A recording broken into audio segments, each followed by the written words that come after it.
Hi friends, Padmini ರೆಸಿಪಿಗೆ ಸ್ವಾಗತ.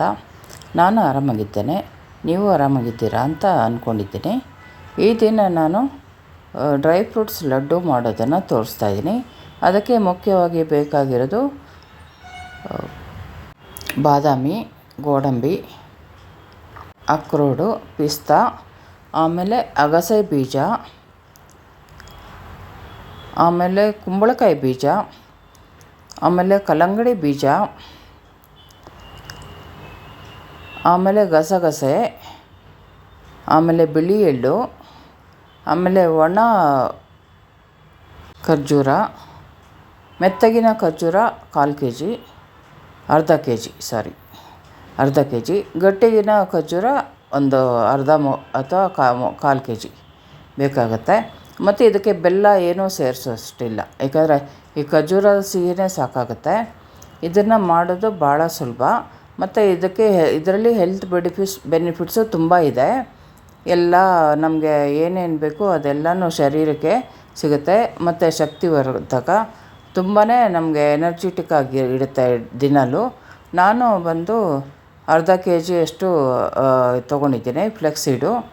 ಅದನ್ನು ಹುರಿಬೇಕು ಚೆನ್ನಾಗಿ, ಬಾಣಲೆಯಲ್ಲಿ ಹಾಕಿ ಚೆನ್ನಾಗಿ ಅದು ಪಫ್ ಆಗುತ್ತೆ, ಅಲ್ಲಿ ತನಕ ಹುರಿಬೇಕು. ಕಪ್ಪಗಾಗಬಾರ್ದು, ಕೈ ಆಡಿಸ್ತಾನೆ ಇರಬೇಕು. ಹುರಿದಾಗ ಅವಾಗ ನಮ್ಗೆ ಗೊತ್ತಾಗುತ್ತೆ ಇದು ಚೆನ್ನಾಗಿ ಹುರಿದಿದೆ ಅಂತ. ನಾನು ಇದಕ್ಕಿಂತ ಮೊದಲೇ ಬೇರೆ ಇದರದ್ದು ಸ್ವೀಟ್ಸದು ನಟ್ಸದು ಹುರಿದು ಇಟ್ಟಿದ್ದೀನಿ. ಅದಕ್ಕಾಗಿ ಈಗ ತೋರ್ಸೋಕ್ಕಾಗಲಿಲ್ಲ, ಕ್ಷಮಿಸಿ. ಇದನ್ನು ಕೈ ಆಡಿಸಿ ಹುರಿದು ಆಮೇಲೆ ಅಲ್ಲಿ ನಟ್ಸೆಲ್ಲ ಇತ್ತಲ್ಲ ಆ ಪಾತ್ರೆಯಲ್ಲಿ ನಾನೆಲ್ಲ ಸೇರಿಸಿ ಮಿಕ್ಸ್ ಮಾಡ್ತೀನಿ. ಮಿಕ್ಸ್ ಮಾಡಿದ ನಂತರ ಅದನ್ನು ಮಿಕ್ಸಿಗೆ ಹಾಕಬೇಕು. ಮಿಕ್ಸಿಯಲ್ಲಿ ಹಾಕಿ ಅದನ್ನ ತರಿಯಾಗಿರಬೇಕು, ತರಿಯಾಗಿ ಬೇಯಿಸಬೇಕು. ಇಲ್ಲ ಅಂದರೆ ಅದು ನುಣ್ಣಗಾದರೆ ಅಷ್ಟು ಚೆನ್ನಾಗಿ ಅನಿಸೋದಿಲ್ಲ. ಹಾಗಾಗಿ ತರಿಯಾಗಿ ಬೇಯಿಸ್ಕೊಳ್ಳಿ.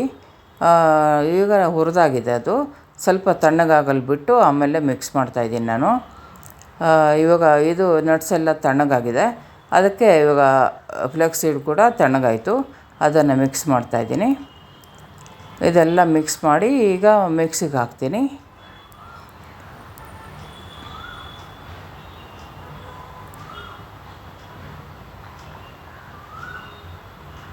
ನೋಡಿ, ಹೀಗೆ ಎಲ್ಲ ಮಿಕ್ಸ್ ಮಾಡಬೇಕು.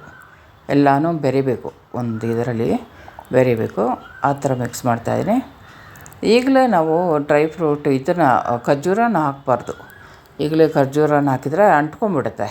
ಅದಕ್ಕಾಗಿ ಇದನ್ನೆಲ್ಲ ಬೀಸ್ಕೊಂಡು ಫಸ್ಟು, ಆಮೇಲೆ ಖರ್ಜೂರನ ಹಾಕಬೇಕು. ಆವಾಗ ಸಾಫ್ಟ್ ಅದು ಇರುತ್ತಲ್ಲ, ಆಮೇಲೆ ಇದನ್ನು ಮತ್ತೆ ಮಿಕ್ಸ್ ಮಾಡೋಕ್ಕಾಗತ್ತೆ. ಎಲ್ಲ ಮಿಕ್ಸ್ ಆದ ನಂತರ ನಿಮಗೆ ತೋರಿಸ್ತೀನಿ ರೀ.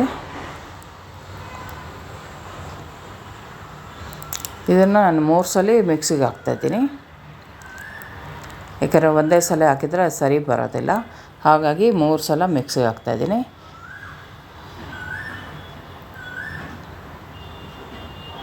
ನೋಡಿ, ಮಿಕ್ಸಿಗೆ ಹಾಕಿದ್ದಲ್ಲ, ಹಾಕಿದ ನಂತರ ಇದು ತರಿಯಾಗಿ ಹೀಗೆ ಬೀಸಿದ್ದೀನಿ. ಹೀಗೆ ಬೀಸ್ಕೊಳ್ಬೇಕು, ಆವಾಗ ಲಡ್ಡು ಕಟ್ಟಲಿಕ್ಕೆ ತುಂಬ ಚೆನ್ನಾಗಾಗತ್ತೆ. ಹೀಗೆ ಬೀಸಿ ಆಮೇಲೆ ಚೆನ್ನಾಗಿ ಕೈ ತೊಳೆದು ಲಡ್ಡು ಕಟ್ಟಬೇಕು. ನಮ್ಮ ಕೈ ಮುಷ್ಟಿ ಒಳಗೆ ಇರುತ್ತಲ್ಲ ಅಷ್ಟು ಉಂಡೆ ಮಾಡಿದ್ದೀನಿ ನಾನು. ನಿಮಗೆ ಬೇಕಾದಷ್ಟು ದೊಡ್ಡ ಉಂಡೆಗಳನ್ನು ಮಾಡಿ ಆಮೇಲೆ ಇದನ್ನು ಏರ್ ಟೈಟ್ ಬಾಕ್ಸಲ್ಲಿ ಹಾಕಿ ತುಂಬಿಡಬೇಕು. ನನ್ನ ಏರ್ ಟೈಟ್ ಬಾಕ್ಸಲ್ಲಿ 52 ಉಂಡೆ ಹಿಡಿತು. ಅದನ್ನು ಬಾಕ್ಸಲ್ಲಿ ಹಾಕಿಟ್ಟಿದ್ದೀನಿ. ಹೀಗೆ ನೀವು ಮಾಡಿ ತಿಂದು ಆರೋಗ್ಯವಾಗಿರಿ ಮತ್ತು ಬೇರೆಯವ್ರಿಗೂ ತೋರಿಸ್ಕೊಡಿ. ಎಲ್ಲರಿಗೂ ನಮಸ್ಕಾರ. Thank you so much. Thank you.